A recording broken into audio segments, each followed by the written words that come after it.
Shalom shalom bakunzi ba Burundi Gospel TV, turabaramukije twongera tubaha ikaze mu kiganiro cy'uno munsi.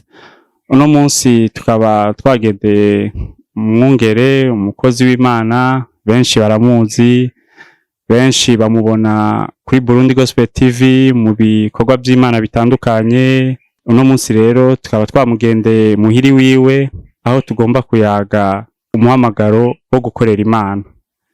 Mugabo mbere yuko tugira byinshi tuyaga nawe, hari benshi bashobora kuba ari ijyambere bamubonye kuri Burundi Gospel TV, reka tumuhe umwanya yidondore abadukurikiye. Turabaramukije amahoro y'Imana. Mwagize neza cyane kuza kuturamutsa. Twari dukumburanye. Amazina yanje nitwa Irakoze Olivier, ni amazina abavyeyi banyise. Yego hama nkaba mfise akazi keza nkunda kuri je kandutira ubundi buzi. Imana yarangiriye ubuntu rero ibona ko ndi umwe mu bizerwa inzeza igikorwa cayo, ndi umupastori, ico gikorwa nkora n'iryo bango ryanje. Hama ndubatse n'umufasha mwiza Imana yampezagije muri uru rugendo, n'abana babiri, turacari ku bana babiri. Yego Imana ibahezagire, karibu cane. Murakoze cyane. Mbega Pasteur Olivier, ubuto bwiwe bwari bumeze gute mbere yuko yakira umwami Yesu, umwami n'umukiza mu buzima bwiwe canke mu bugingo bwiwe? Ubuto bwanje bwari nk'ubw'abandi bose. Sindi mukuru cane gose ariko sindi na muto, imyaka iriko iratujana buke buke, ariko nyene ubuto bwanje bwari nk'abandi bose. Novuga ko nibuka cane cane 91, 92 natangiye kugira ubwenge, mbona abantu, ntahura abantu, umwana akina batuma. Twakuriye ruguru ariko atari kure ya Bujumbura. Hama rero dukura nk'abandi bose. Mugani baza ko nshatse kuvuga ubuto bwanje no buhera iyo myaka nari mvuze 91, 92, 93 rero habajya amagume. Tuhunga nk'abandi bose kubera ibintu byari byabaye bibi, bamaze kugandagura umuhisi President Ndadaye. Byabaye bibi, ababizi barabizi. Twa rero mu buzima burahindutse, twa mu buzima butaguma hamwe bwo kwiruka hirya no hino. Nuko ngirirwa ubuntu mu bandi bagiriwe ubwo buntu, kuko bijya bihe byarabaye bibi cane ku buryo hari benshi byahitanye, yaba generation twangana, yaba generation nduta, bakuru bacu, papa, bamama, byabaye ibintu bibi cane. Nuko rero twimukira mu Nyakabiga. Ubuzima bwanje rero nibaza ko gukura kwanje nakuriye mu Nyakabiga. Mu Nyakabiga hama Ni naho wavukiye canke n'ubuhunzi gusa bwatumye ujaye? Amakuru mfise y'abakuru banje nuko bambwiye yuko je navukiye ngaho i Bujumbura. Nababwiye ko twebwe twari mu Cibitoki ngaho ca Rugombo. Ama ndavukira ngaho i Bujumbura nyene, basimba nyene kunyibaruka ngaho i Bujumbura. Bahejeje nyene baca gusubiza, twaca dusubira ku Gatumba. Nivyo nibuka ubuto bwanje n'ubwo. Hama nyene nkunda umupira. Jewe nari umukinyi w'umupira, narakunze football nayo irankunda. Nkura rero nkina umupira kuva muri kade ndonka ekipe. Ona nyene hari umvise umwana yakuriye Nyakabiga, Bwiza, Jabe, Buyenzi, uca wumva football nico ca domina. Twari dufise ibibuga bitandukanye, iki kibuga cyo aho twita ku Camusare, hakabaho ikibuga co kuri Skepers irya shure ry'abapadiri aho bita kuri EFI. Twari dufise ikibuga co kuri Universite y'u Burundi. Tulianza tunacheza bakabumbuye amashashe ya mu quartier haryanye hari Life Center, niho twakorera tournoi. Hari tournoi ikomeye cyane y'amabarabara y'imipira, atamagodiyo twambara amashesheti gusa kubera gutinya gutsitara ku mawe. Tuhera ku football y'amashashe, ikaba hari competition ikomeye cyane yabera harya Life Center yari ku ngoro y'umugambwe wa Iprona. Hari kibuga rero haje nyene, hari kijya kibuga haba harimo imiduga muri Life Center, niho twakinira. Sasa ugasanga seti huye na wiki huye na 14 mu ya mbere yaba ari competition ikomeye. Bituviramwo rero niho umuntu yagiye aramenya ati ndafise itana, eca tuja muri club rero wasanga hari abantu bafise ama equipe baza kuturaba bakatubwira ati ngwino kagomba gutanguza equipe. Ndaduga nyene hama vraiment umupira urankundira mugabo sinamenye ingene nagiye kugira ikibazo c'umutima. Byatanguye buke buke numva ntangiye guza ndaba umunebwe, nahora ndi umuntu ndi souple na kina foyer 11 kandi neza cyane, ababizi barabizi twakinanye.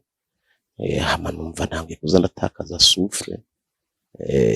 Nibaza ko byose byavuye, iyo nkerageje gukora ama analyse yanje ndabona ko byavuye ku buzima umuntu yabayemo, ubuzima bubi, kurya kurya nabi, ubuzima bwo guhunga, ubukene, traumatize, ubukene. Twe iwacu ntitwari twifashe, twarigeze mugabo urumva baguma cyane, urazi ko yaciye ko batari bake.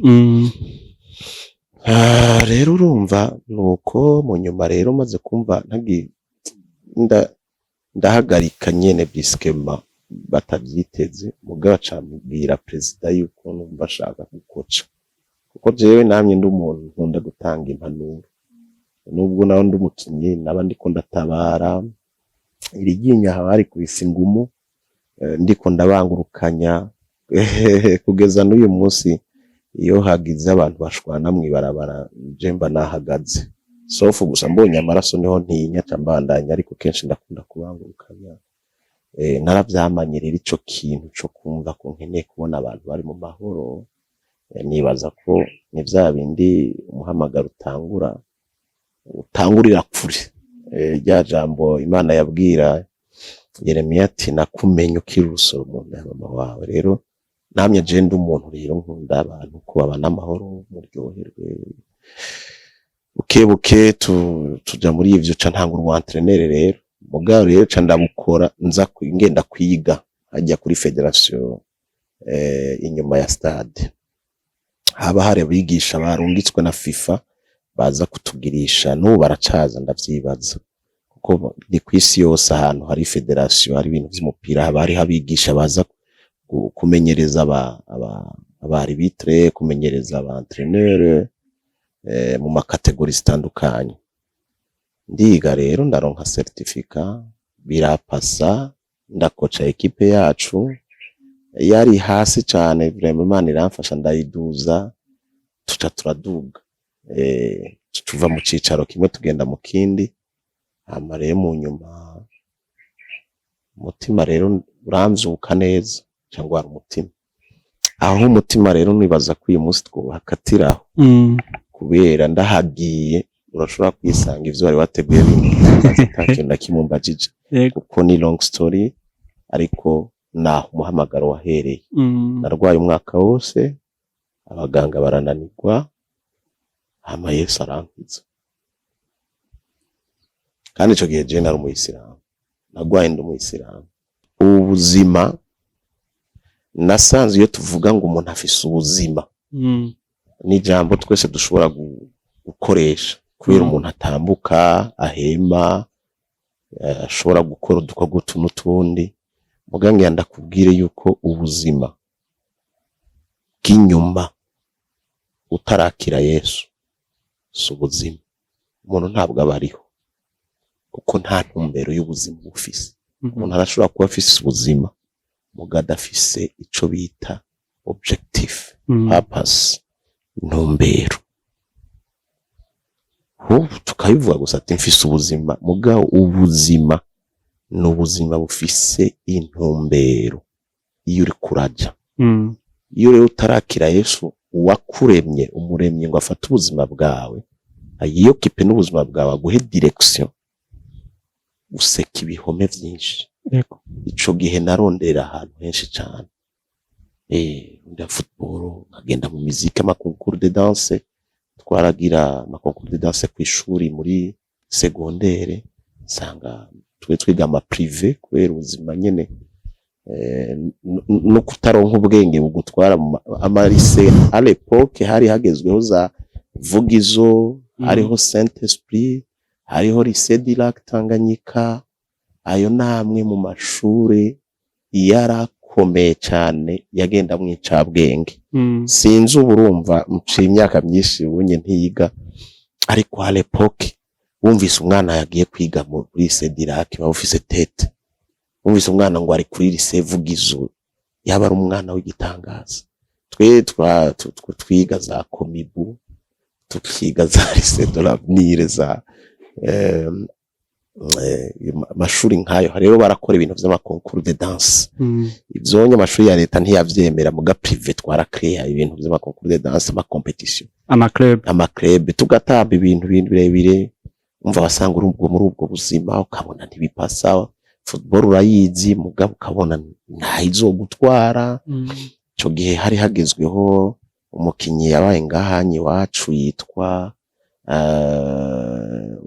Nonda Shaban, yakina muri Monaco. Niwe yari reference uyu mufutbarere wese, niwe muntu yatangiye kugugwa muri equipe izwi ikomeye. Hakurikira bita ba Chitememe, hakurikira bita ba Musa bagenda mu Bubiligi bakina muri Ma Atletico. Twarabona aba grand frère batubira ukavuga ati none ki bizogenda gute? Turacheza match tunakura barafu. Unafanya hivi 3:8 muri lokale, unadame muceri na maraga haya na sosi. Ibyo bintu byose ukabira ukavuga ati ifasi vraiment statobo. Ugabo atanu nta kintu nzokurayo. Ukumva rero wogerageza mbeho wagenda muziki ukasanga muziki ufise taye noya, kumva ko woterura ivyuma. Ico gihe ama Odera disozari zitanguye, twarabona abastare batandukanye, gacumva ushaka kubasubiramwe ivyo bagira ba DMX cyane cyane je yaranyinspira. Terura ivyuma n'ivyo umuntu yaba ari kararondeza mugabo wabivamwo ukavuga ati so what, suite ni ukamura ubwo buzima. Niyo enfance yanje rero ndakura ahantu rero nariko ndakubwira, nagiye kumenya ko vy'ukuri ubuzima bushoboka iyo bufise intumbero. Igihe Yesu afashe ubugingo bwacu. Mbere yuko udushingira naye ingene wakiriye Yesu nk'umwami n'umukiza, mbega buri ico kibazo cyo kugwara umutima kw'ishuri byagenze gute? Ntibyoba byarahungabanyije imyigire y'iwawe? Bwarabihungabanije, ariko maze gukira nkakizwa deja nagwaye ndi muri 10e. Maze gukira umva umwaka wose sinasuye kwiga. Mu isanzwe ndiko ndanka kuhinjira cyane. Ndafise amatemonyage kuva 2006 nagendagira ahatandukanye mu Rwanda. Sinzi ama platforms zishobora kuba ziriko. Urumva ico gihe waravuga ukabandanya twarabavuga butumwa, ariko ingwara yanje yari ikomeye. Abagenzi banje bose baza kundaba.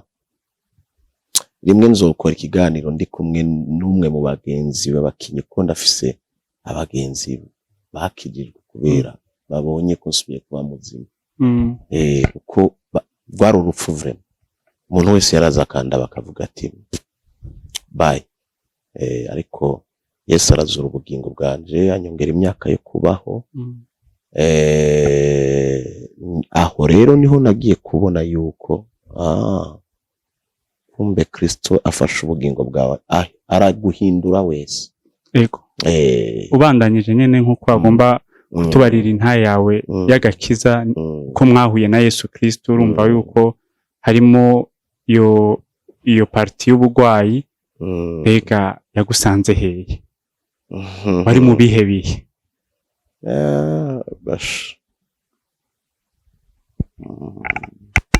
Mu bisanzwe, mu bidasanzwe ko ntivyari bisanzwe.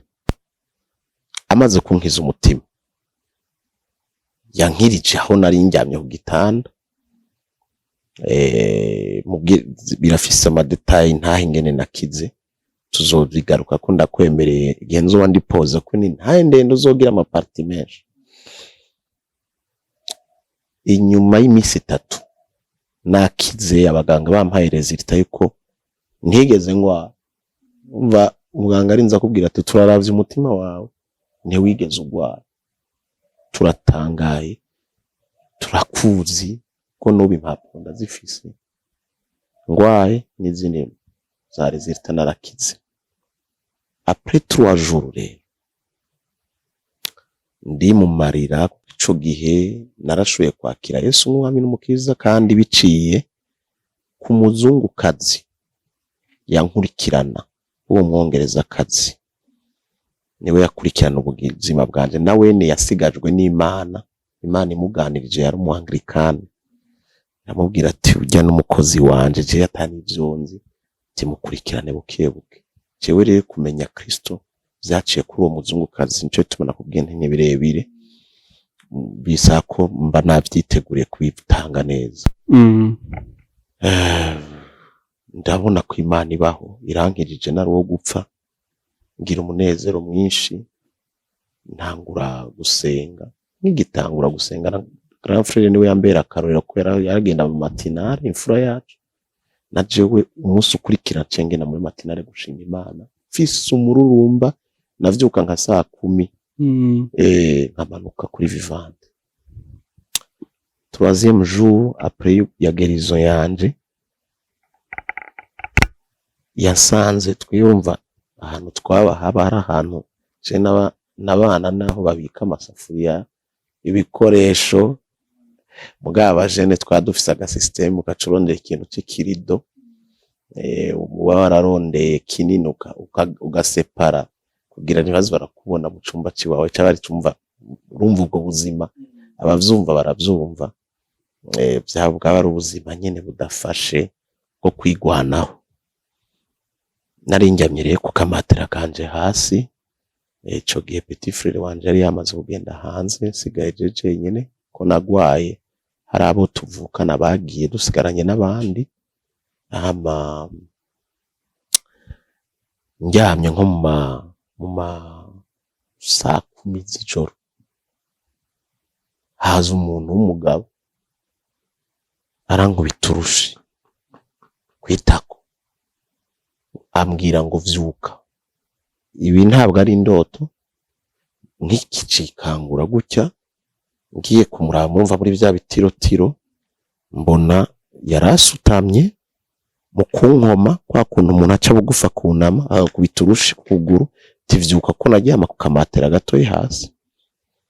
Ati vyuka. Mvyuka nyene yanyimye kumubona mu maso, camvyuka ngenda kwegamira ikibambazi kugira ndabe umuntu avyuye. Urumva ko navuga ati shwa ko ari grand frère wanje. Hama nkicegamira ku kibambazi, mfata akauriye kanje kumushire ndakubita inyuma. Ego ndakegamira ko kuri mire. Nkicegamira ubwo nyene aho icumba canje kica gihinduka ikibuga ca basket. Zijya sara ariko za NBA bajya bateye imbere. Sare nziza cyane. Umva aho ndicaye. Umva naherutse negamira ku kibambazi, mu gaca numva nicaye ku ntebe. mu kibuga nyene ca basket cubatse neza nka bajya amazu ya arena ateye imbere heza cyane. Mugabo nicaye nabona harya haba amapoto ya basket, naba nicaye harya hari poto ya basket batsindamo, wumva narabona ikibuga cyose.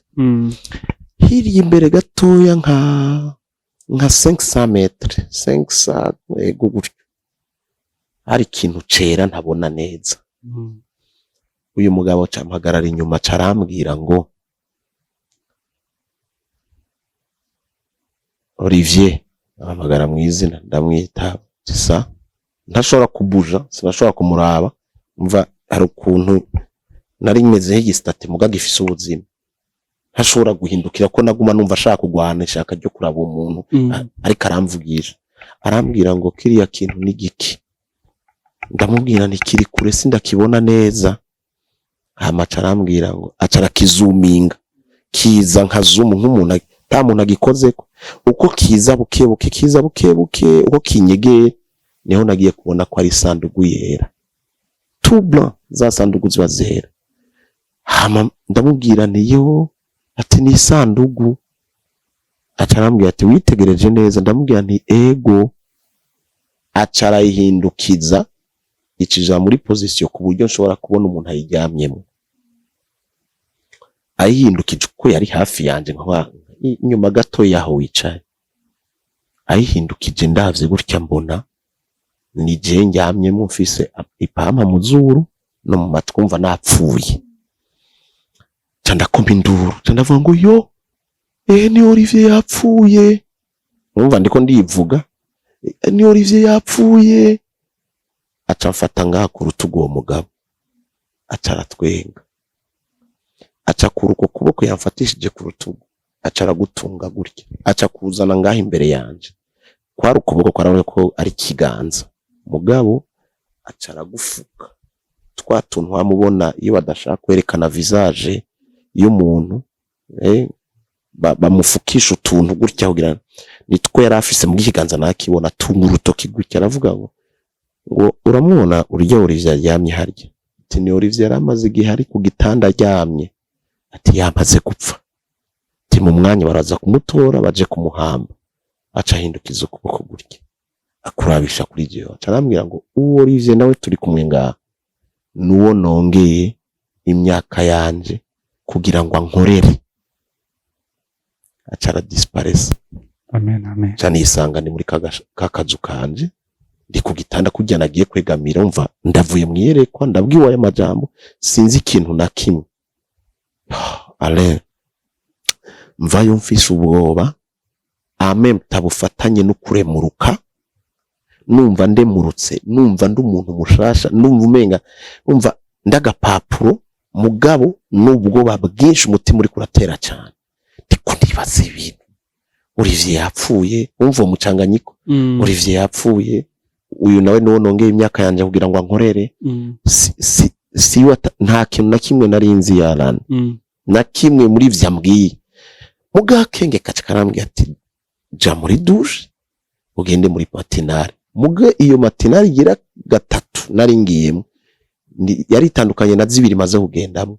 Yari matinale yo kugenda kubaza, vuga nti ndakene kubona abantu batwigisha hajya imbere, ndabasiguze babazi ibi bintu mbonye byari binteye ubwoba, binsize Olivier yapfuye bagira baje kumuhamba muyunyu. Numva nyene wavyumva nari nukuri byari ibintu numva ko bishobora kunsaza ntaronse umuntu ashobora kunsigurira neza ivyo ari byo. Ego heureusement rero duhejeje matinale ico gihe hari higishije uwitwa Pasteur Libe, n'umupapa mwiza, umupasiteri mwiza twakundana cyane. Mu nyuma twagiye gukunda, numwe mu bantu bandeze barandeze barashobora bambonyemo ingabire banshira imbere kugira ngo mbashe kumenyekana ubutumwa bwiza bugere kure. Ndamusanga muri biro, ndamusigurira nyene nk'umuntu avuye mu irindi dini atazi ivy'igikizwa, ntarabimenya, mva ndi muri uwo murumba uburenje mfise ubwoba nkano yijisho ringana gutya.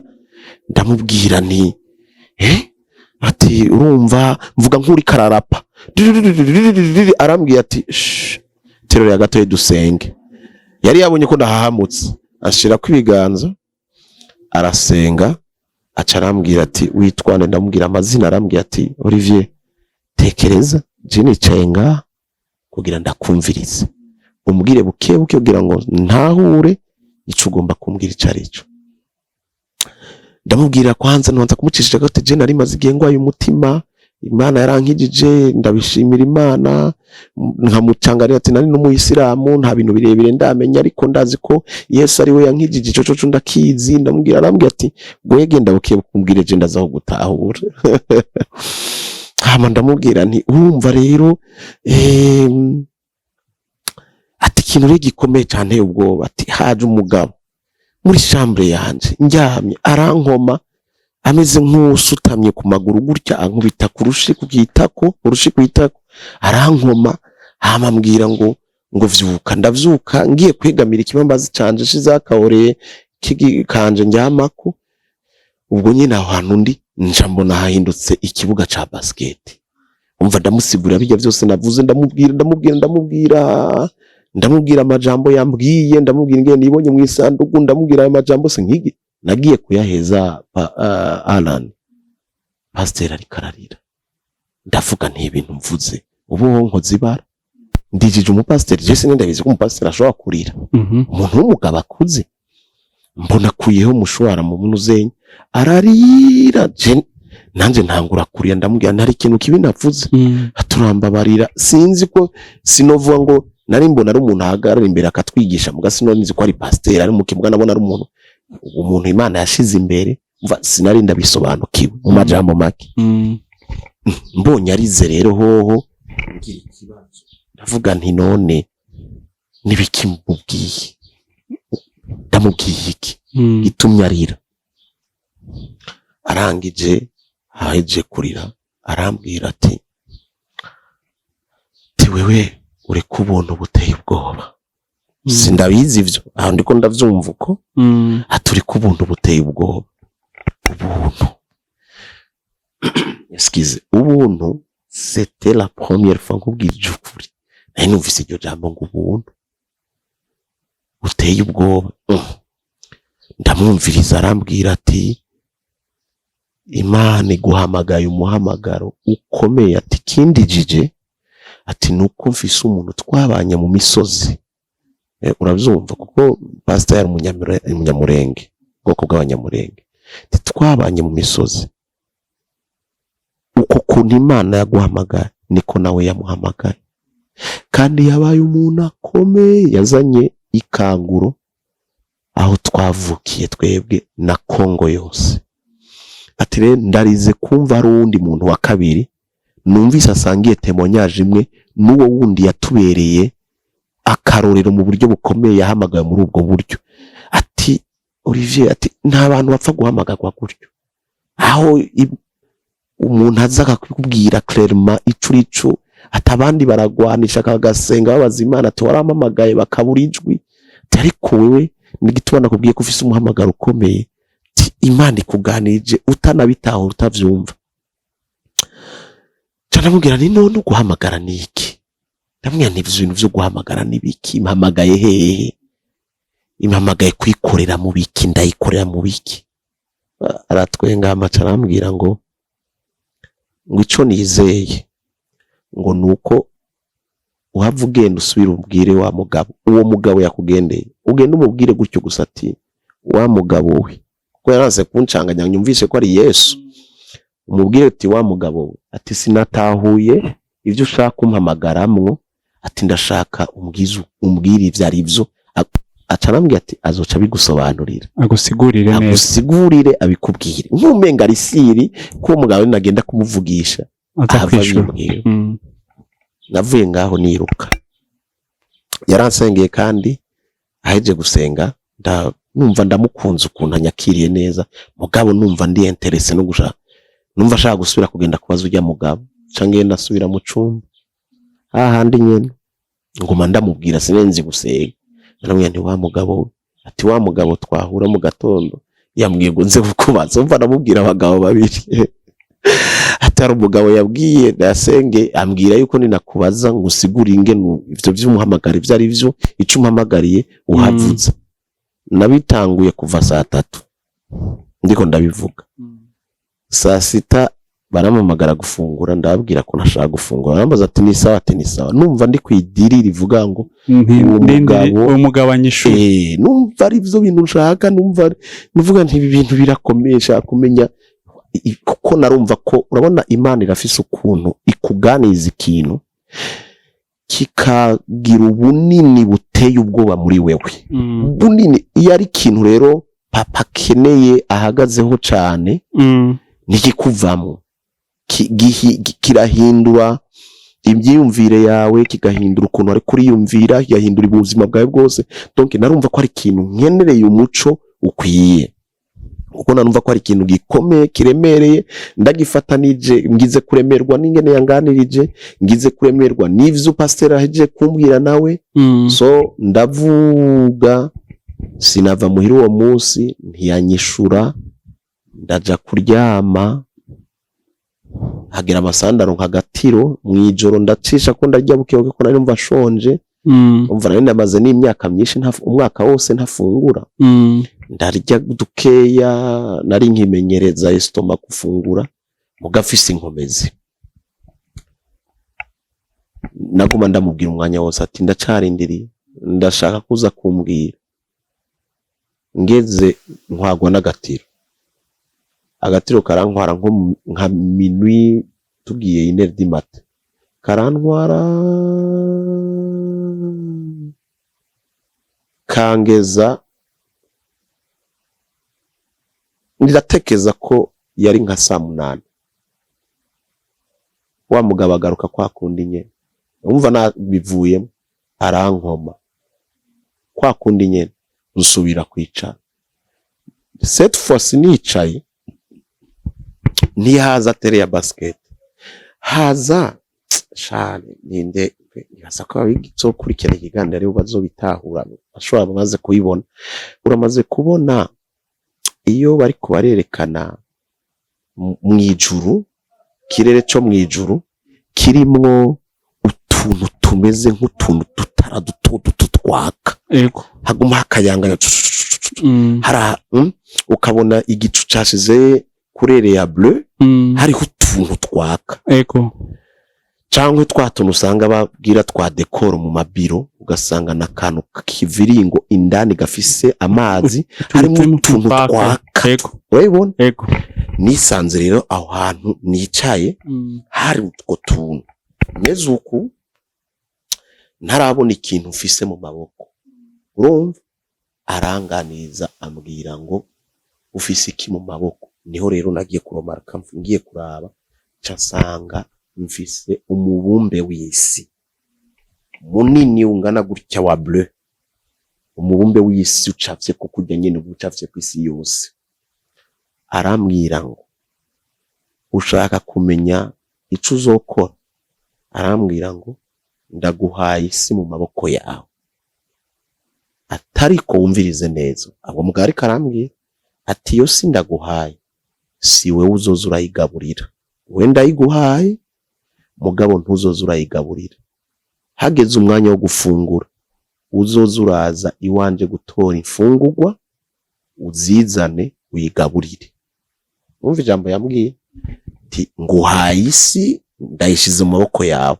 mugabo ivyo uzoyigaburira uzokwama waje kubirondera iwanje ndaguha izo mfungurwa ugaburire yewe abaravuyeho mu gatondo sije nabonye burakenda zinduka ndagenda kuraba sanga ribe ntiyaje biramvuna mugato giheza nko tugicicaye mu ishengero nicaye ndiko ndiyumvira abaraje yarafise ikiduga c'ikidouble cabine kuko yarafise ikigo c'imfuvyi abarashitse ndavuga nti yo uko bigenda kose ndamubwira nti wa mugabo yamvugishije namuganirije ku muryango w'imodoka acambwiye ati sawa reka ndakwakira ganiriza aba protocole gatoya aca nsanga muri biro aca arambwira ndamubwira naho nyine arumigwa arambwira ati nuko yakubwiye ate nuko yambwiye aca arambwira ati umuhamagaro wawe rero ngenda ukubwira wisanzwe uzomuvuga butumwa adasanzwe, uzoba umugabuzi w'ubutumwa bwiza nk'aka kazi dukora, mugabo uzoba ufise umuhamagaro uri très spécial. Ati cambere ukwiye kumenya nuko utakibaho imyaka wongewe si wawe, kuko yarabikubwiye. Iyo ujejwe waganza niyo urya Olivier ajyamye mu isanduku yapfuye. Ati yinye rero wongewe yoyo iri très spécial, kuko ni Imana. Ufise umuhamagaro rero uri très spécial, uzomuga vuga butumwa adasanzwe Imana izokoresha. Haje Imana yakubwiye ngo ndaguhaye isi mu maboko, yari guhaye abantu bayo kugira uzobafasha. Mugampa papa yakubwiye yuko Imana yakubwiye yuko ibizobagaburira uzoza uraza kubikura izo fungurwa. Ndamubwira ati none izo fungurwa zogaburira isi, numva ndiko ndamubaza nti nzozizana gute? Arambwira ati imfungurwa yakubwiye, aneruye igitabo arambwira ati nizi fungurwa. Imana ishatse kukubwira ngo ntuze upime kuzurahagarara imbere y'abantu utamanje kuza kumubaza aguhereza ibikwiriye, uzana imbere y'abantu. Ati nuwo muhamagaro. Hasigaye rondera Bibiliya, wimenyereze gusoma Bibiliya, usenge, urondera Imana. Uzoza gusenga buke ukuzogenda urabimenya uko ukomeza kurondera Imana. No kumuhamagaro wanje rero watanguye candererwa muri Vivante. Rero ndererwa ku birenge by'abo bavyeyi. Papa Kivuye niwe yari umurongozi mukuru kandi yabaye umugisha ukomeye cyane. Numwe n'amashingira intaye kenshi iyo ndi kuri podium, ko mfise uruhande runini rw'ivyo nagabanye kuri we nk'ikigendera umunsi, kandi vyafashije abandi Imana yampaye biri ko biramfasha mu bijanye n'ubwo burezi bw'Imana yabashije kunyizigiza. Yego, mvuze vyinshi rero. Na umuhamagaro watanguye. Murakoze cyane. Nkuko ikiganiro cacu teme imeze ni umuhamagaro mu gikorwa c'Imana.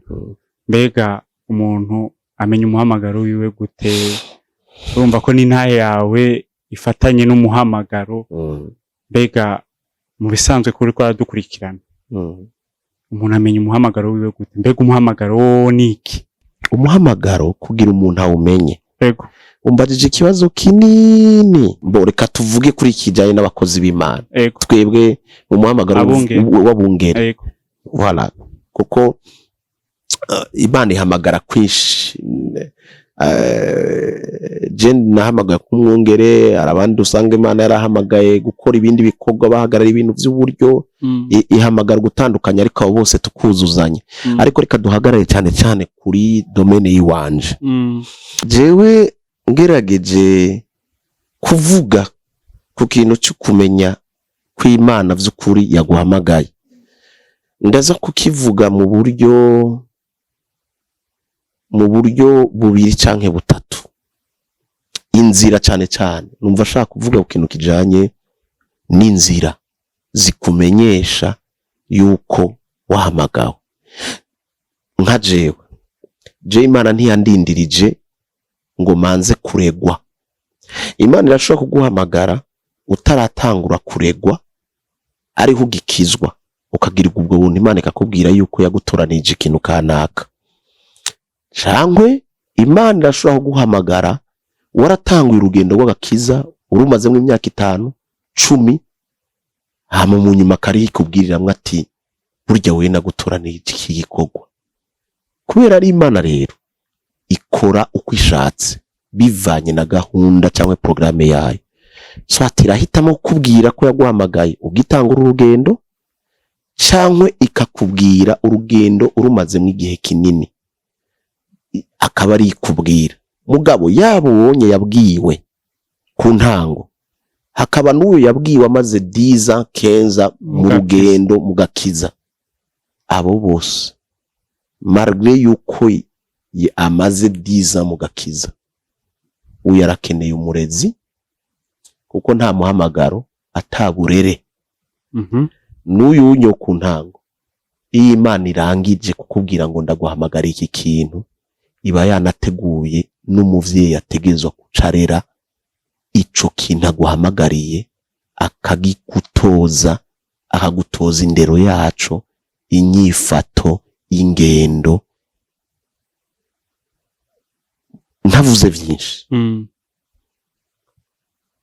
jewe ikintu ca mbere mbaza umukozi w'Imana ambwiye ko yahamagawe n'Imana sinshobora kubiharira kuko Imana sinoyibaza ngo ndayibwire ngo waramuhamagaye cyane ntiwamuhamagaye ivyo sindabitebako nteba kumubaza ngo iki kubwira iryo jambo yagushize ku birenge vyande iki kubwira ko iguhamagariye kuzo umukozi w'Imana warezwe nande kabiri mpuye n'uwatanguye ibikorwa ndamubaza ibintu bibiri ninde yakureze ni nande yakurungitse kuko kuregwa ni kimwe n'igihe kugera kugira ngo utangure mission ni kindi naho urikora dusigurira neza yuko Imana muhamagaro wawe ufatanye no kuregwa mugabo hari udukurikiye nawe aca yibaza ngo mbega Imana ihamagara gute ihamagara kuri nimero de telefone ihamagara ko wowe twabyumvise yuko wowe byaciye mu ndoto uravugana nayo irakwishura mbega Imana ivuga gute ihamagara gute sigihe cyose iza persone ngo ikuvugishe irashobora gukoresha nawe ikagucamwo kugira ngo umbwire ico navukiye ivyo byose birashoboka izo possibility zose nizo je mvuga nti yiramutse kuvugishije ubwayo buba ari ubuntu bugeretse ku bundi mugabo irashobora no gucisha muri bakuru bacu igacisha mu bantu bubaha Imana muri uko kuturera bakatubonamwo uwo muhamagaro n'akarorero Alane nakubwiye ko nakinye umupira ibintu vy'umupira tugitangura muri kade twatanguye badukoranya hamwe hama koca akatugirisha entraînement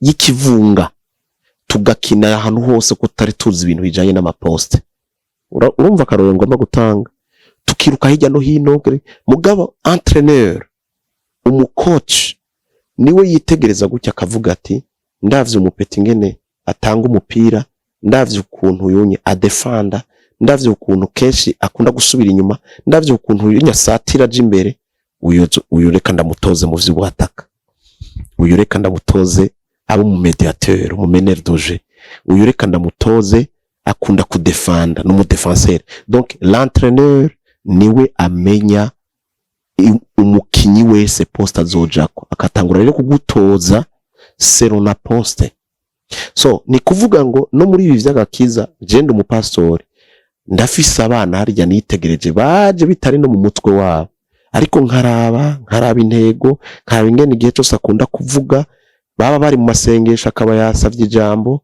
akavuga nkamwumviriza nkigira nk'utamubona ariko nkaba namaze kubona ati uyu arimo ikibitsanya arimo umuhamagaro uriko uravyumva mugabo uwo muhamagaro uracyakeneye uburezi kugira ngo umuntu atangure igikorwa ashitse kuko burya umuhamagaro utaronse umuvyeyi mwiza ukora utujagari twinshi iyo utanguye igikorwa ego murakoze cyane tugerageje ariko rero kuri ico kintu wavuze ndakikwishure ndagitange ko ndacekresise neza reka duhere dushake twitize kubo muri Bibiliya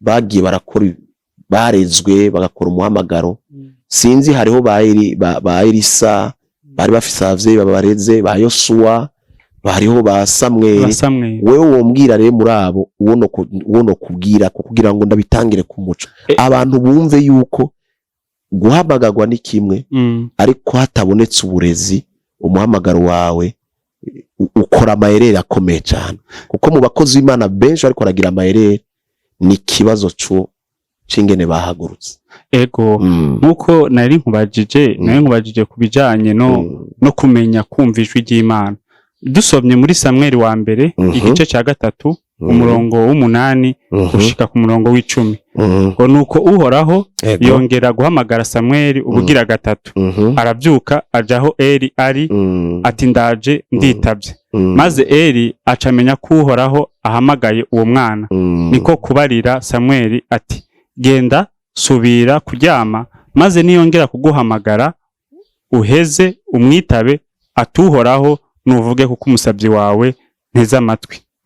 Nuko Samweli asubira kuryama aho yarari, maze uhoraho araza ahamagara ngaho, aramuhamagara nk'ubwa mbere ati, Samweli we, ewe Samweli. Nawe ati, nuvuge kuko umusabyi wawe nteze amatwi. Urumva yuko muri iri jambo Samweli ntiyumva ijwi ry'Imana. Wakoze cyane, nazumvise gose. Mbega umuntu yo kumva ijwi ry'Imana rimuhamagaye gute? Ego nico kibazo. D'abord kuri cyo gisomo usomye, ifoko abantu batahura, yaba bari mu muhamagaro n'abari ko barategurirwa uwo muhamagaro, abamaze kubwirwa n'abatarabwirwa, ifoko batsatahura iki kintu. Kuri iyo nkuru ya Samweli nukuri ntawo bideha ngo tuyifate nk'ibisanzwe. Samweli Imana yari mukeneye, kubera yari ikeneye umuntu aja kugicanira agahindura ibintu, kubera abana ba Eli bari bamaze kononekara, bari kwarakora baroregwa. Ivyo zose birimwo mu guhereza ama responsabilité abantu utabashije gutegura. Burya hofuri na finde hasi kugira bakora ivyaha basambanire ku gicaniro barya inyama z'Imana, byavanye n'ukuntu Eli yabahaye ama responsabilité atafashe umwanya wo kubategura. Gutegurwa Alan, iki ni ikintu gikomeye kiri important. Abanyamihamagaro bose bakwiye kumva, bakazirikana, bareke kubikinisha, kuko iyo utarezwe uronka uburere bwiza, igihe kiragira ugakwama cyangwa ugakora amarorerwa, ibintu biteye ubwoba. Uburezi rero c'est très important ku muntu wese avuga ngo ndumva afise ikibitsanyo ndacumva. Twakoresheje kumva ijwi, hari n'umuntu avyumva yuko vy'ukuri yahamagawe. Imana ivuga mu buryo bucanka ubundi, niko muri yo havuga, nubwo abantu batobibabara. Hari igihe ikoresha ijwi, hari igihe ikoresha amasinye, hari igihe ikoresha abasavyi bayo, iravuga mu buryo bwinshi. Mugareka tuvuge kuri aho hantu wasomye kugira ngo bahumve ikintu gikomeye. Samweli cyambere kuye kumenya yuko yarasengewe, Samama yaramusengeye kugira muronke, kandi kugira ngo aboneke Samweli nuko Samama yahinduye isengesho akavuga ngo nari maze imyaka hafi 8-9 nguma nsaba umwana wiwanje kugira ngo nereke Penina ko notwarinda, atariki vya Penina ndabivuyemwo.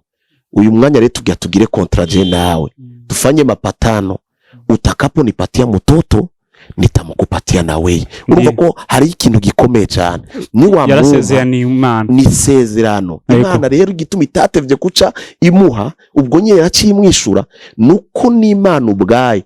Nubwo Hana yabona umenga afise ikibazo, mugabo urya Imana yari karabwira ikibazo ciwe, nayo yari ifise ikibazo kumurusha. Kuko hari ibintu yari ikeneye ngo itunganye. Aha abantu bace batahura yuko Imana iguhamagarira inyungu zayo, ntabwo iguhamagarira inyungu zawe. Iyo irinzi guhamagara, n'abakozi b'Imana bose babimenye, abantu bose bariko barakora barondera inyungu zabo, ntaho bazoshika, bazokora amarorerwa.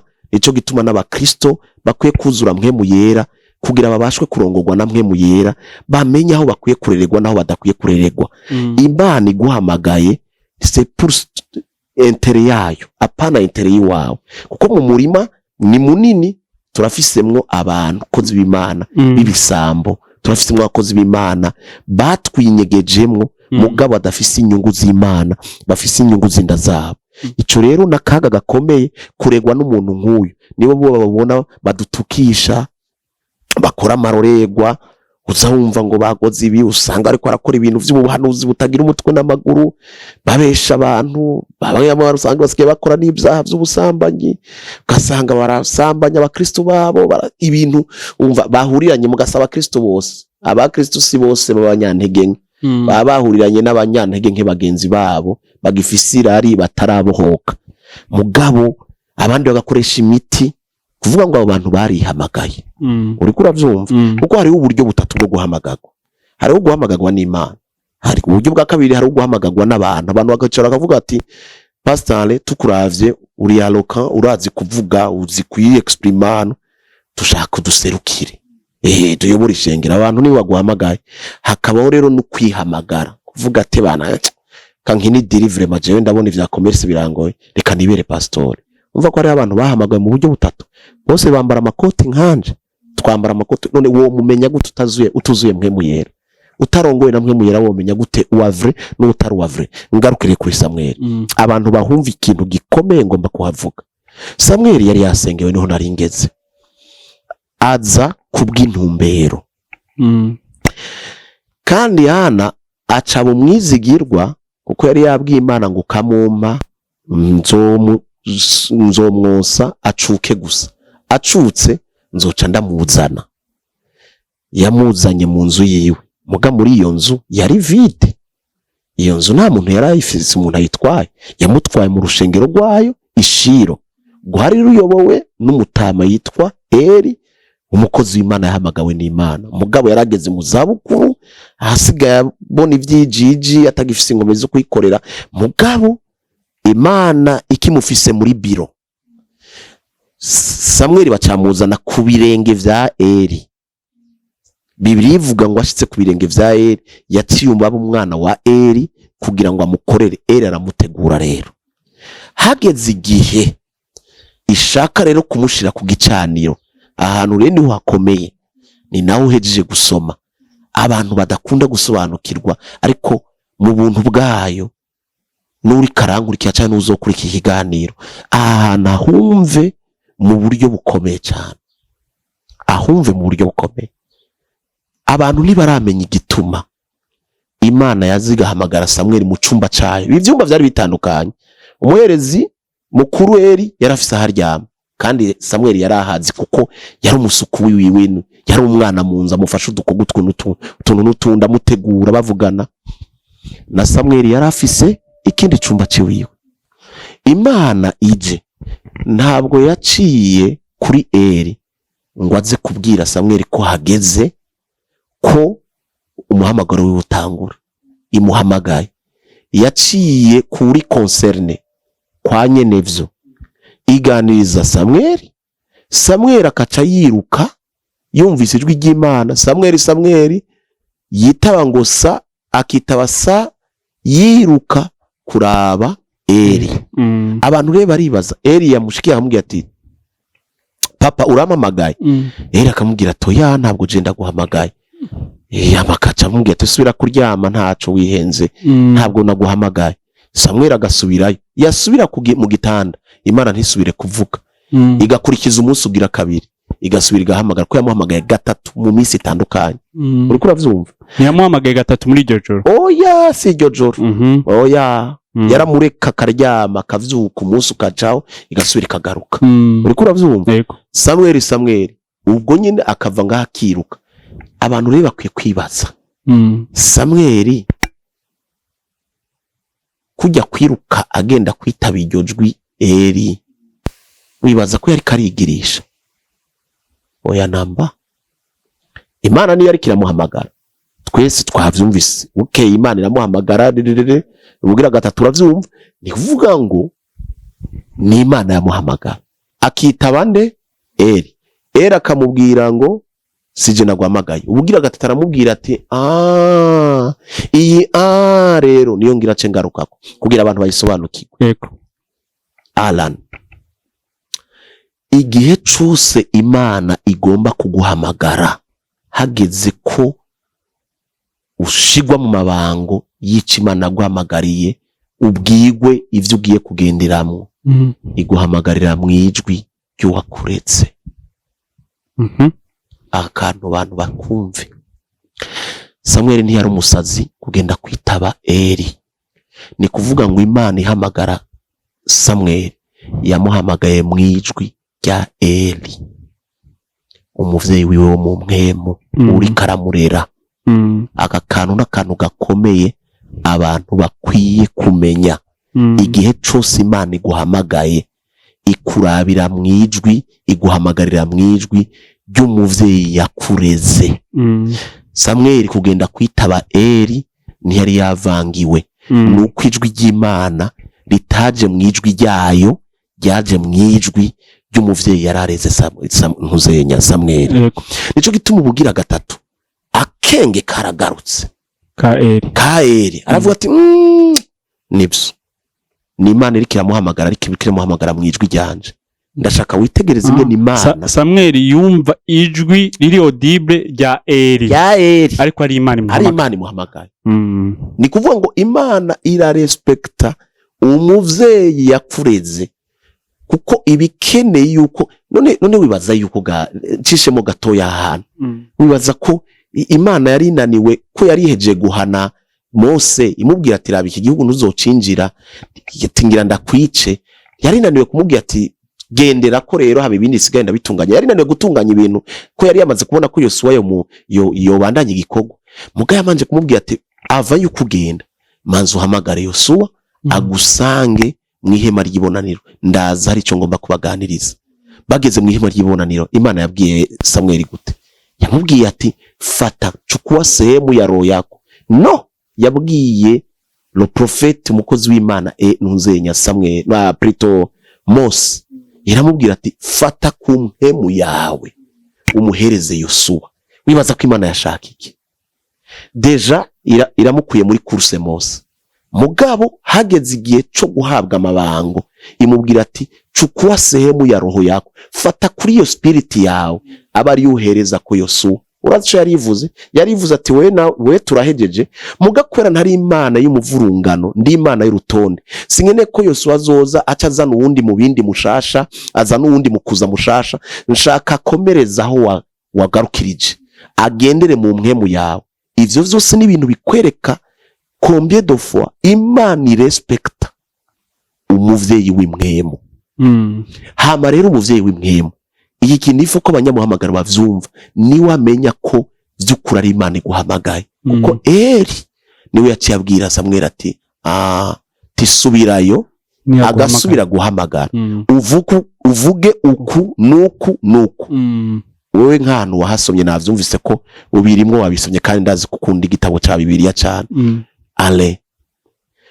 Igihe Imana yamuhamagara, Samweli yasubiyemwo amajambo yiwe cyangwa yasubiyemwo amajambo se wiwe Eli yamubwiye? Yasubiyemwo amajambo Eli yamubariye yuko ingene ategeza kwishura Imana. Abisubiyemwo uko Eli yabimubwiye, Imana yacibandanye ivuga cyangwa naho nyene yaciye nceceka? Yaciye imubwira vyose.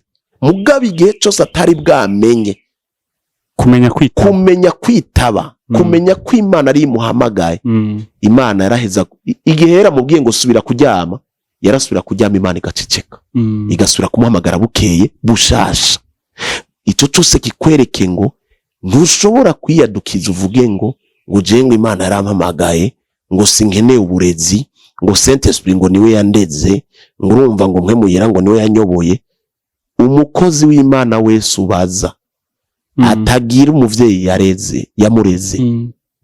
Ndabivuze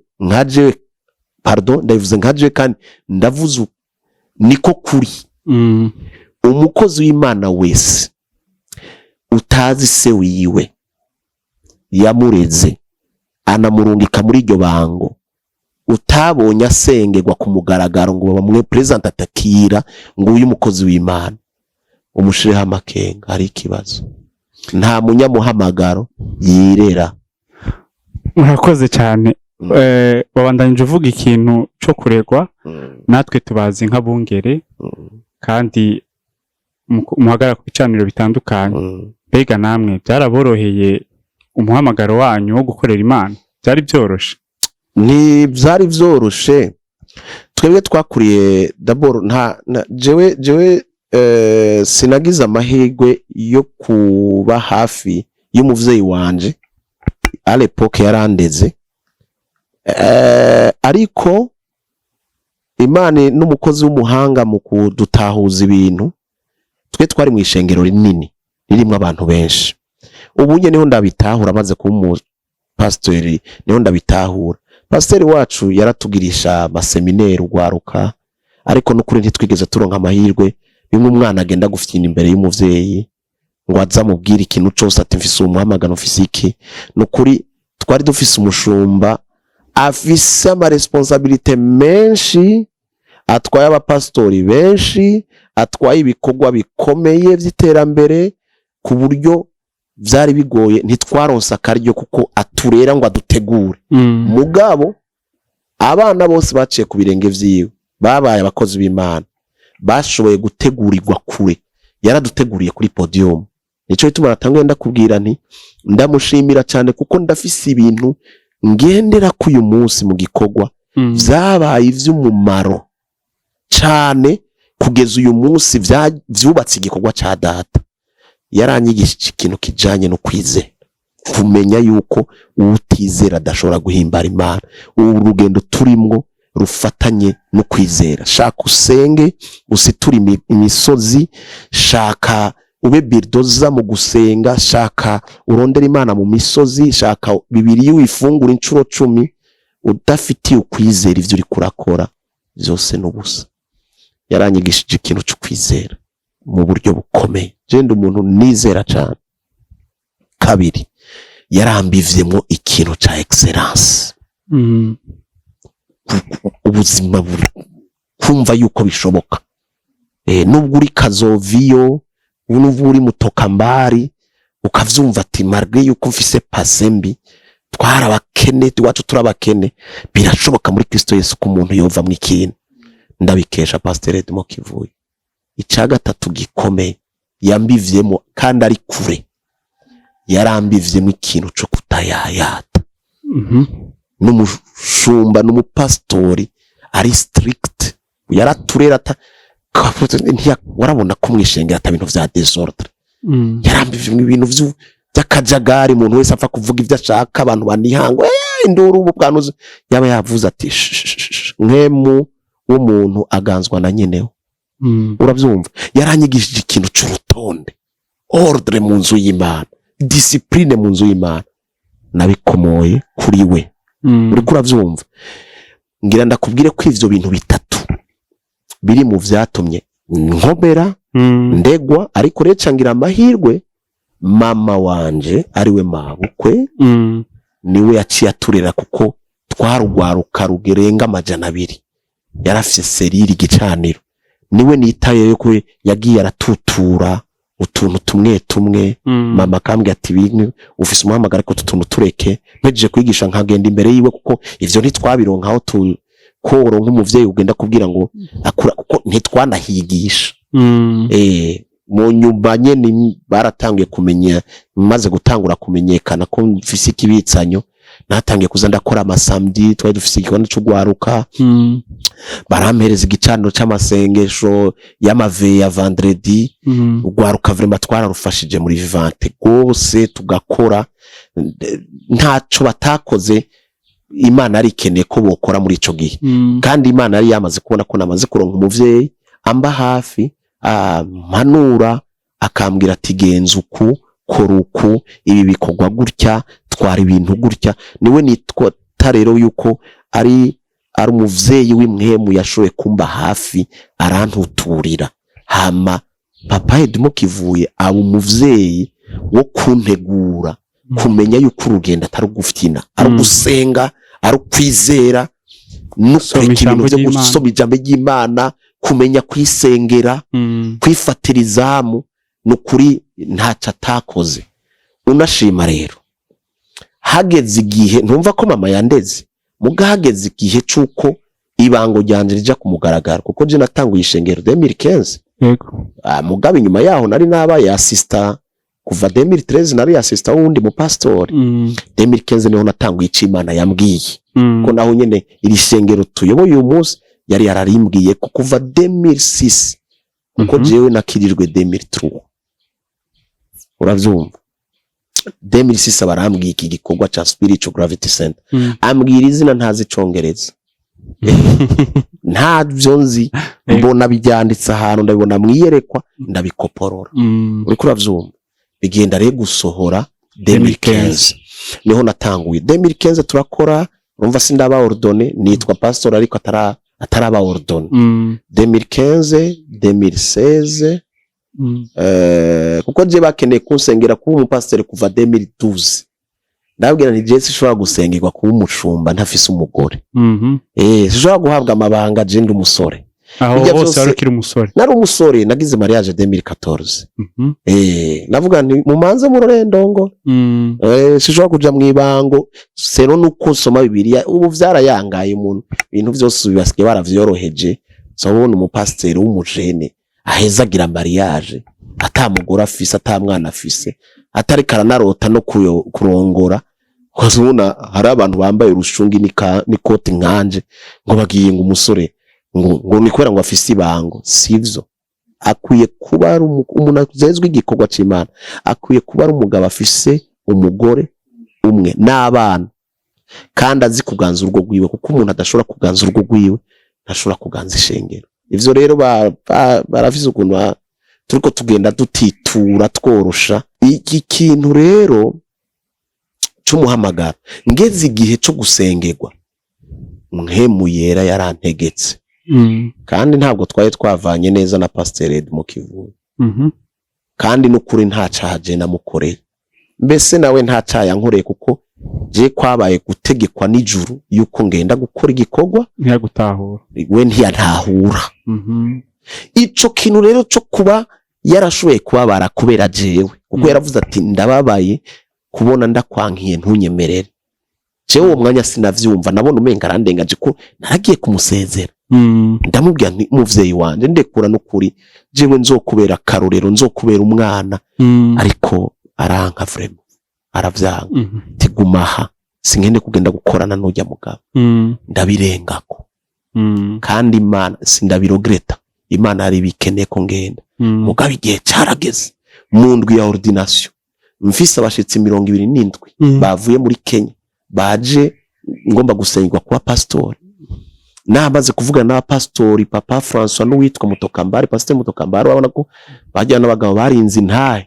uko pasteur wacu ntiyari ngaha hafi kandi narumva narumva yuko ntashobora kufa kugenda kumubwira ngo ni yazarde kurumva uko kuntu twaye twamaze gutandukana mugabo ijuru ryarantegetse dusigaje imisine donc c'était lundi Imana yambwiye ngo barya bagabo ntibagusengere umuvyeyi wawe yakureze adahari mutaratunganya yabimbwiye rendi mba ndamuhamagaye mardi ndamubwira kuri telefone ngira amahirwe ndaronka telefone arambaza ngo nkeneye iki ngo ntavyo mubwira kuri telefone ndamubwira ngirira ubuntu ndagusanga iyuri noza ndafise igikorane mu ntara mfise ibikorane nzotangura vendredi samedi dimanche tibikunze ukaza ubu no kwakira yambwiye ari mardi ambwira ko yo nyakira mercredi très tôt le matin oya iyo mardi nyene nari mfashe urugendo ndashikayo ndamubwira ko nashitse acambwira ngo tuzobona nejo kumugoroba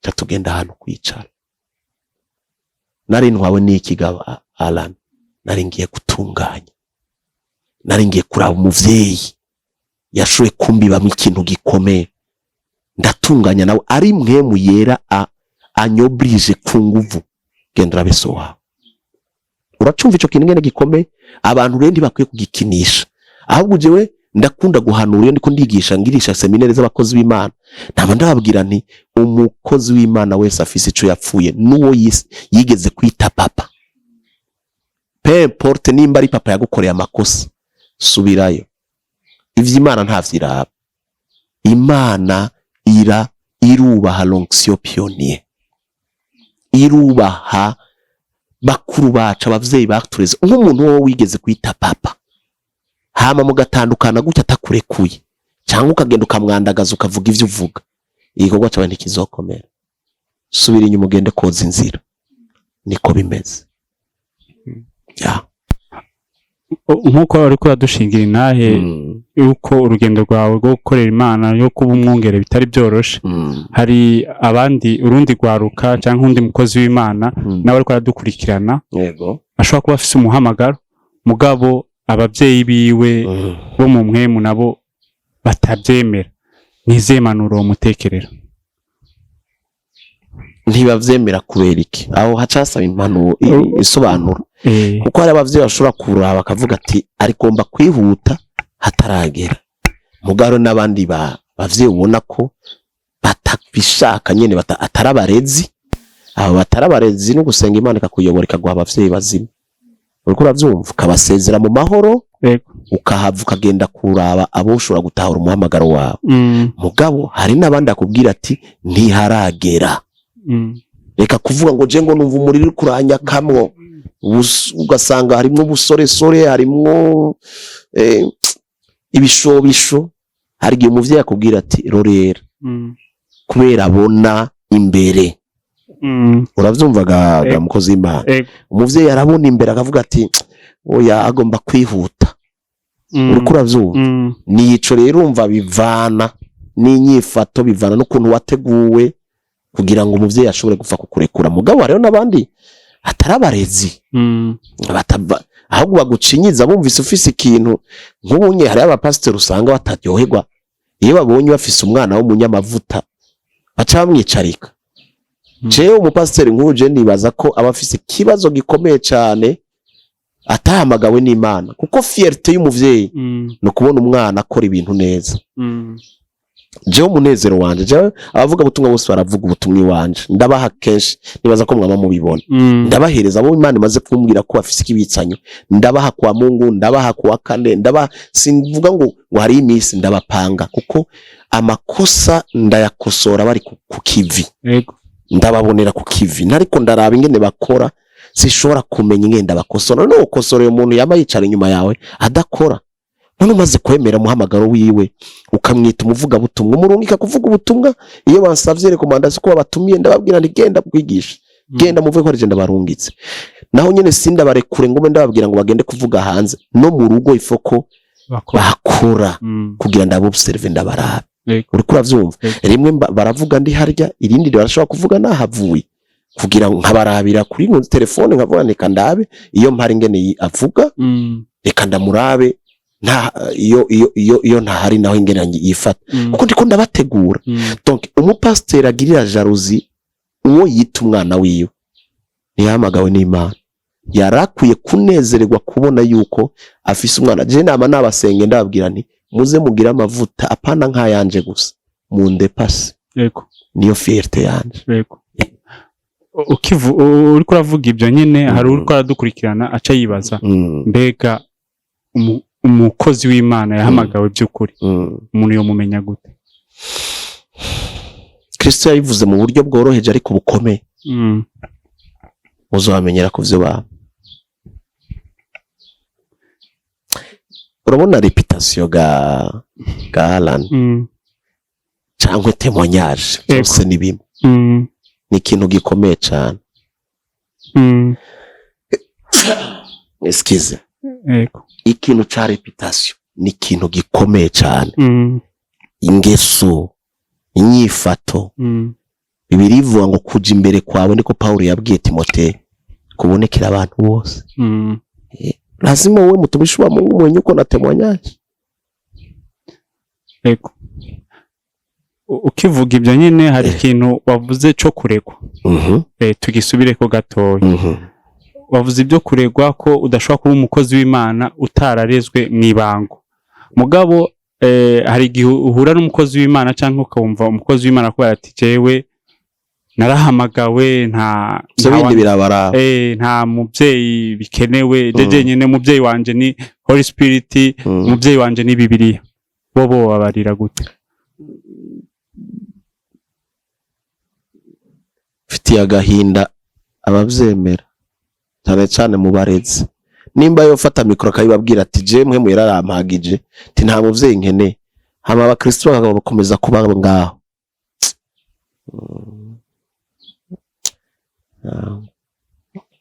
Cornelio yarasenze. Isaha 9 marayika aramanuka araza kumwishura ivyo ari karasengera. Urazi kugira ngo ahabwe insobanuro y'ivyo ari karasaba Imana ingene yabwiwe. Ntabwo yabwiwe ngo reka muhemu yaraza kuza ngo abikubwire. Yamubwiye ati tuma ko umugabo yitwa Petero. Imana si Imana y'umuvurungano. Uriko uravyumva? Tuma ko umugabo yitwa Petero arakubwira ivyo ukwiye gukora. Abantu bagomba kwirengagiza ibintu vy'abavyeyi bo mu mwemu. Mutakufa mapema. Muhamagaro uzopfa n'ingoga. Ntibibaho. Ntibibaho. Kandi ngiyandana nakubwire yuko atamuvyeyi wo mu mwemu aba kuri yawe. hari abantu bavuga ngo umuvyeyi wanje n'uyu batarigera babonana ngo ugasanga mu spirituel ngo ni kanaka amukundiye kuri YouTube ubona ntabwo ari papa wawe. Papa n'umuntu ushobora gusimbuka aja kuraba kagenda kumuririra. Ndakwereka Bibiliya iravuga cyane iyi verse ndayikunda cyane. Paulo yari umuntu afise discipline yo kumenya abavyeyi bamwitangiye imbere kuko abavyeyi les trois piliers z'ubutumwa bwiza bari abagabo batatu witwa Yakobo, Petero na Yohana. Bibiliya tubwira ngo Paulo amaze igihe kinini ariko aravuga ubutumwa yaragera igihe akavuga ati reka ndugiye Yerusalemu ngende kuraba ba grand frère banje mbabwire ivyo maze igihe ndiko ndavuga kugira ngo bampanure kumbure sinze nsange ndiko ndatakariza umwanya wanje ubusa. Ikintu c'umuvyeyi wo mu mwemu ni ikintu kiri très important ariko ndiko nakubwira umuvyeyi wo mu mwemu ari vrai kuko naho nyene uvize umuvyeyi wamanyanga umwero uvubukuruga kwira hose ibiganza bigukoze ko ari biganza bikora ivyaha. None ufise nk'umuvyeyi w'umwemu mu divorce akaba mu divorce yari umuvyeyi wawe bica bigenda gute canke ubu simbaka bibe muganagira nakubwire ko nka 95% urariska kuzo divorce na ibintu vy'imwemu nta tricherie bifise. Ushobora gutrisha gusa nyene urumva ni kwa kuntu iki kinjana turimwo abantu ariko ariyumvira ngo izi divorce ziriko ziraba kubera kuba ariko ntibazi yuko hari umwuka mubi uri kurashaka uri kurataka ubwami uri kurashaka kwanduza igikogwa. Rero sinovuga ngo umuvyeyi wawe ucumuta yagize ico kibazo ico ni icago umuntu ashobora kugira nk'ubundi wese ariko nyene jewe jewe ku ruhande rwanje ukuntu ndavyumva ntabwo ndabajije ababihuye navyo uko naje vyonshikira ndubatse nubwo atari vyo niteze ariko ni ibintu bishobora gushika. Abo dukurikirana abo tumenya ntibaba babishaka nta muntu abigiramwo uruhare kuko bagenda kubana bakundana ariko satana yabizamwo bakananirwa gutunganya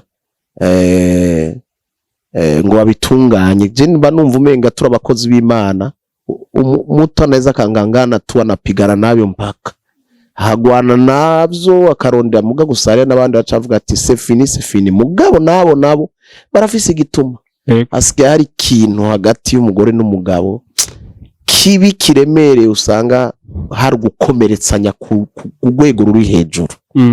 Ariko rero n'ukuri bari bakwiye kugerageza tukagerageza twese turagwana urugamba no kugwana regura urugendo no kugwana ukagerageza kuvuga ati kameme kandengera igikogwa ngwana ishaka fuke ndondere solution tubisengere mugare aho bigera ahantu amasengesha kananirwa ndabizi je ndazi amakamwamwe uvuga uti vraiment byari bigeze ahantu vraiment bitagishoboka tuba twaragerageje ariko vraiment sinovuga ngo ucumuta umuvyeyi wawe gusa jewe vraiment man izindindi ico kintu kuko kibaye hari ibikorwa ntosubira gukora.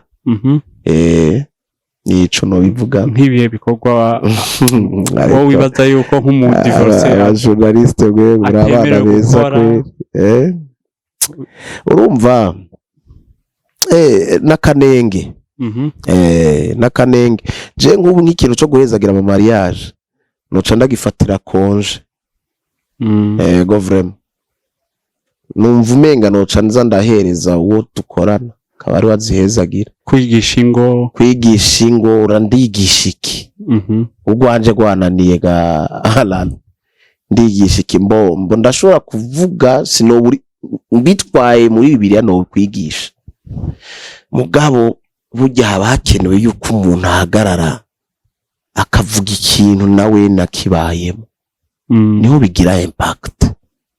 Mugabo kubwo muri umwongere nta kibazo kuguma ushonje erega nti wa divorce na Yesu je nico novuga mugabo kameme hari ibintu bimwe bimwe bikenewe yuko n'abajenama abadiakoni babijamwo nabo bakabibona ntibi bintu vyabaye ruhishwa bagakorerwa surprise ngo turatandukanye ukaba umupastor ushaka kuvuga ati murakora ivyo mushaka oya kagisha inama ko ufise inzego zitandukanye abajenama basaje bashizeho kabishira mu buryo bitangura ari mwebwe bikabananira mukaja mu muryango w'amaraso mukagera hano mukabivuga ati je nk'umukozi w'Imana ifoko nabo dukorana bamenya ko ibintu bitameze neza nubwo vraiment ni ibintu biriko n'umwuka ni kirere kibi caje ikigihe kera baradivorsa ntibana divorce vraiment baragwana bari bafise nubwo twama tubigaya ngo niko zubako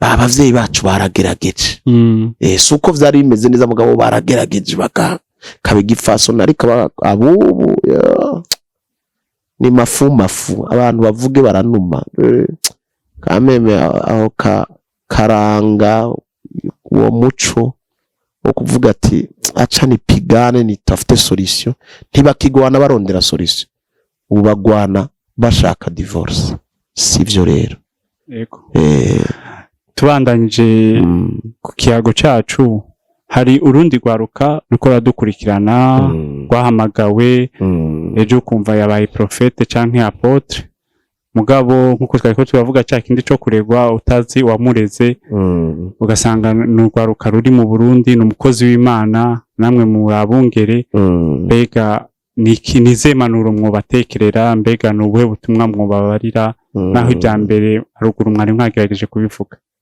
dufise abantu ariko aratitura ubutumwa bwiza nico gituma ubona na leta hari giduhagurukira ugasanga indongozi zacu z'igihugu ziko ziradusuzugura n'ukuri bimwe naba mvuga nti abarongozi bacu twubaha dusengera ijoro n'umutaga ntibazozi baradufatira mu kivunga kuko hari abantu bazima batarandura ahubwo twipfuza yuko indongozi zacu ziza rega n'abarongozi b'igihugu mugabo ni n'abakristo nabone kuko bafise ahantu basengera za katolika abayisilamu abaprotestant toujours baragaruka iwacu nk'abo rero bafise ahantu basengera bakaba bafise no kuba baratewe iteka bakaba bafise amabanga igihugu cabajeje bariko barakorera abanyagihugu bagwe kuzarakurikirana nibazi baradufatira hamwe yuko twese atakigenda barage batuhagurukira bakatubwira ibintu bidukora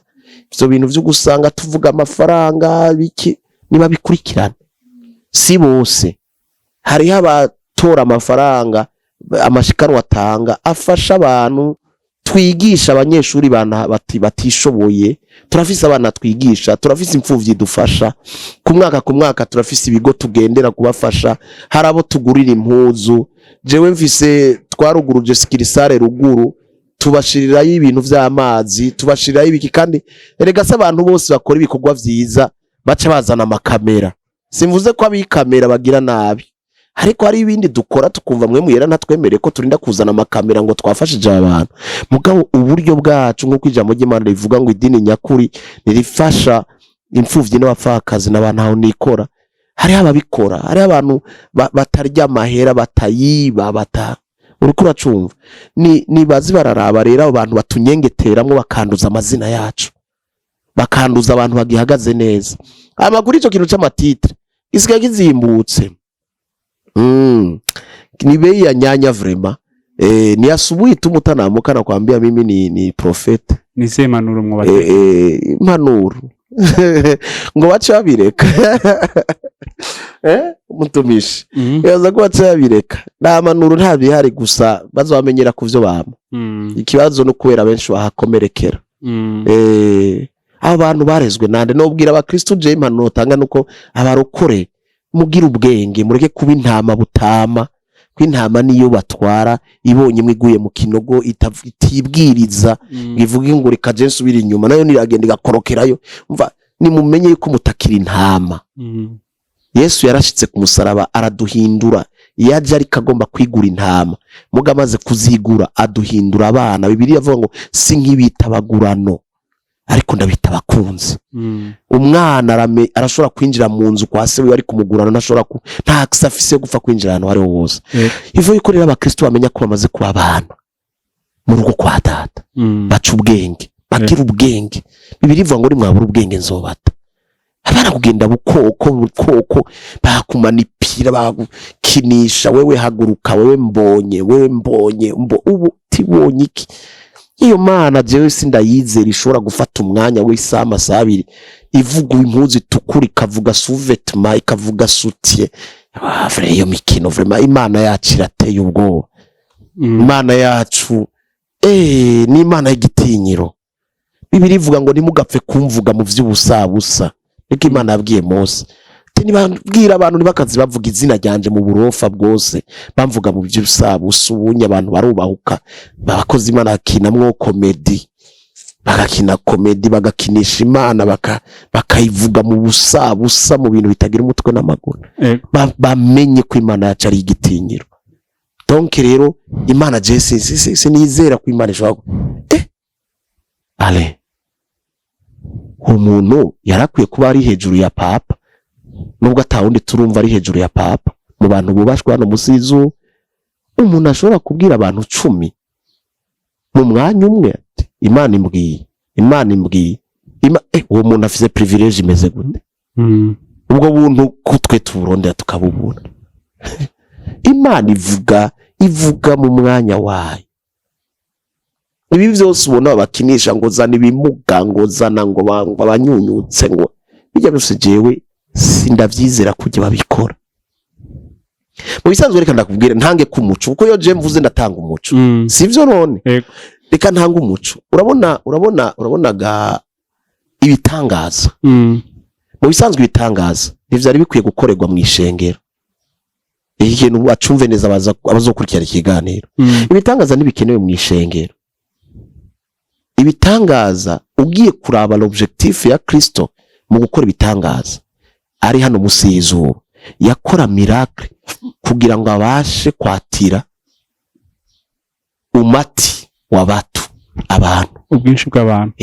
Ubwinshi uvuga ati uyu muntu akoze iki kintu, twaye tumuzi uyu muntu, reka yabivuga kugira ngo aronke ingene bamwege ababwira ivy'ubwami. Yego, objectif ya Kristo cyo gituma n'uyakijije yacamubwira ati usitangazi ni kawaida, kuko nubwo ndawukijije uzopfa. Ntabwo cyuba immortel, nubwo ndakumuguruye igihe gizogera, kandi nibigarukira kumugururwa gusa, hari nibindi vyago biri imbere, handi magubwo uhura nayo.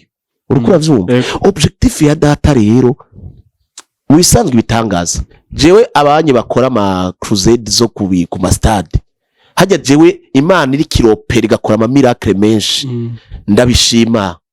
Ndabishima pe. Hariya birakenewe, kuko hariya tuba twasanze abapagani hariya. Yego, abataramenya imana.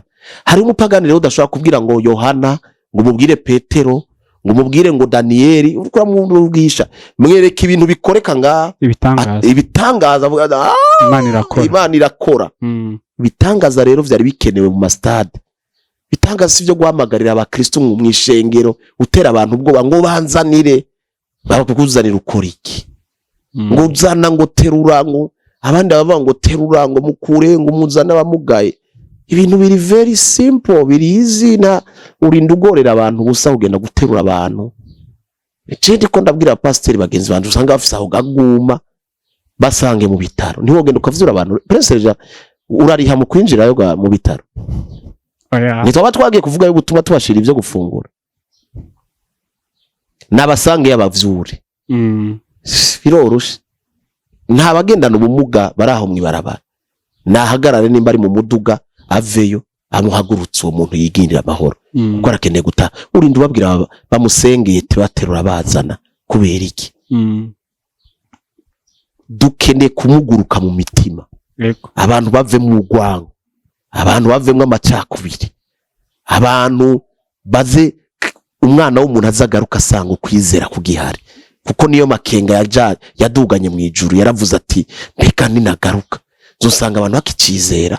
Abantu bakeneye ibitangaza n'ijambo ry'Imana rikugorora, muzomenya ukuri kubahereza kwidegenya. Sinanse ko miracle zikoreka, sinase ko no mwishengero wosengera abantu mugabo si ibintu byo kwamiza ko ari abantu usanga bavyubakiye ko babishizemo ubwo barakanza abantu ugasanga abantu baruzuye aho hantu nibakeneye Yesu nibakeneye ibitangaza ahantu huzuye ibitangaza n'amaprofesi usanga abakristo baho badakura ntibagaburirwa baba bagwaye kwashe usanga abakristo baza nk'umenga baje ku mupfumu inzu y'Imana ihinduka akazu k'umupfumu kasanga umuntu yaje ngaje abapagani badakeneye Yesu badakeneye ivy'urukundo rw'Imana utobabwira ngo kurukundo Imana yakunze ari mwisi ngo rwatumye itanga baroreye ko profeta avuga ngo ndakubonye ngo ngubonye mu Bubirigi ngo ngubonye babeshana ibintu bitagira umutwe n'amaguru abantu nibigishe la parole de Dieu ijya niyo prophecy par excellence abantu babohokere mu ijambo muzomenya ukuri kandi ukuri kuzuba kwidegenza ahandi naho Kristo aravuga ngo data ubezereze mu ijambo ryawe ni kukuri ijambo riri powerful ijambo rirakomeye ijambo rishobora gubohora ubugingo bwanyu Paulo yaravuze ati ngiye kuva ngaha amabingira atababaye umukuku azocaza namaze imyaka 3 ndiko ndabaririra mbigisha mbasengera atari ko ngira ngende ndahave ati ndabizi ko rinahava hazoza amabingira atababaye intama atababaye umukuku atari ko ndabasigiye ibintu bitatu ndabasigiye ijambo ry'ubuntu bwayo ryo rishobora gusoza amasezerano y'ivyo yakubwiye ijambo rero rirahagije nukuri banyumve neza sindiko ndagwanya miracle na jewe rimwe na rimwe ndagirwa ubuntu nkasengera umuntu agakira baradusanga muri biro nkamusengera agakira hari abantu bamaze kubohoka hari abantu twasenge mugabo nanga umuntu ashaka kuvyubakirako ijambo ry'Imana rikaca ritakaza uburyohe bwaryo akaba ari waboneka na cyane ico kintu ca orgueil cyo gushaka kwiye ni muzi wanje ni muziki nivyo bibaviramwo ni jewe mbikora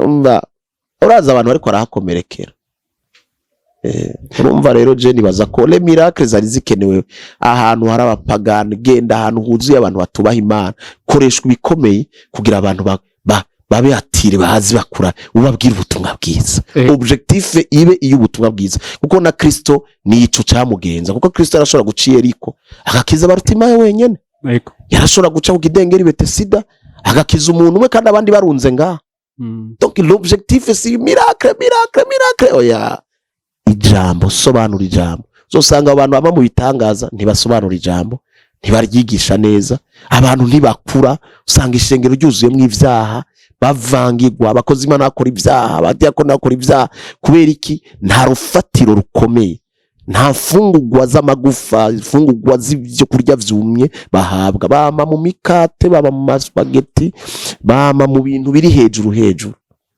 iyo tubivuga rero abantu baca bumva ngo two twacira ubanza ntabo tuzi muga turavuga ibihari abantu ntibasure ku rufatiro ibirivuga ngo ni mwihana kuko ubwami bw'Imana buri hafi niyo yari nibwo bwari ubutumwa bwiza bwa Kristo Yesu murakoze cyane mu guheraheza ikiganiro cyacu nakaye kajambo kanyuma ushikiriza ko ariko aradukurikirana katusazore kuri teme yacu twari turiko umuntu wese yumva muri barya abantu bose navuze afise uwo muhamagara icambere kampere ku muntu apfa kwiyazarda ukihagurutsa atace ngira ndakubwiza ukuri wowe uzokurikirana hari abantu bamenye ubutumwa amenya kuvuga 2-3 muri serire agaca avuga ngo ngomba kuyobora ishengero ntuzokorerere yo gutangura ishengero ataca Imana yakubwiye iyo ni erreur monumentale ntuzokorerere yo kwiyazarda muri ibintu vy'Imana ugende gutangura igikorwa ataca Imana yakubwiye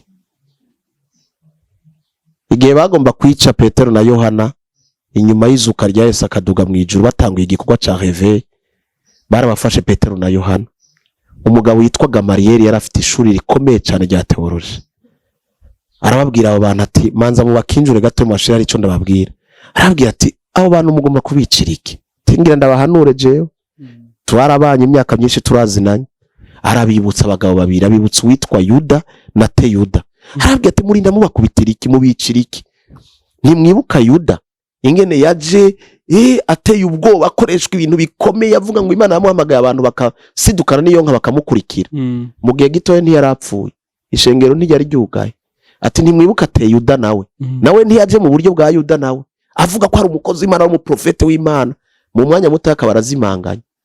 Gamariyeri arababwira ati mubareke, aba nimba ari Imana yabahamagaye muragowe mwebwe, ariko nimba bihamagaye ntaho bija. Uracumva ico kintu, ntaho bija. So ngomba guhera kuri uyo muntu upfa kwiyazarda ngo natanga igikorwa. Kandi nabonye gusa muri ubu bwabo upfa kuvuga ngo mbaye pastor, nta mu pastor abura abantu. Wogira bake ariko urabaronka. Abayoboke niho hano nabonye bayoboka vyihuse. Upfa kubabwira gusa ati numva gutya, bakabona winyegeza kinyiganza gutya ati Imana iri muri uyu wa undi twari kumwe yasigaye akanye, reka tuze ngaho. Urumva? Ntukiyazare mbwiye directement umunyamuha uwitwa ko avuga ubutumwa bwiza. Kuvuga ubutumwa ni kimwe, guhamagagwa ni kindi. Kizirikana urashobora kubura umuvuga butumwa w'ingabire cyangwa umuhamagaro. Urashobora erega bavuga butumwa. Ndakubwira ikintu. None hajya mu ishengero harijyanye nka 80 ndashobora kubahereza ntibasoma none bibiri. Erega umuntu yo kwigisha kandi utahamaga. Kuvuga ubutumwa gusoma bibiri ukaronka verse 3 4 5 sivyo bikumenyesha yuko Imana yaguhamagaye. Itonde, genda bukebuke, igishwa, regwa, ugende gutangura ikintu hageze wumva kuvyo kurufisiyo conviction nk'emu yera yakwemeje ati umwanya n'uyu. Kandi ikindi naco nasanze ibi bintu vyo gukorera Imana iyo hageze ifise abantu ibibwira. Ifise ba Elibwira, ifise ba Eliya, kuko Imana yamubwiye ati genda uzokira inkota ya Yehu, ntazo ya Elisa ntizomuhusha. Donc haragera igihe genda urobanuza abantu abahageze. Urabona umuntu turamuraba ariko kivi tukavuga ati harageze. Nk'ubunye jewe turiko turagenda twuguruza amashengero hirya no hino. Erega hariho abana nitegereza nkavuga ni nk'ubu muri abana 6 8 ninaramuka nuguruje ahantu nzosengera uyu.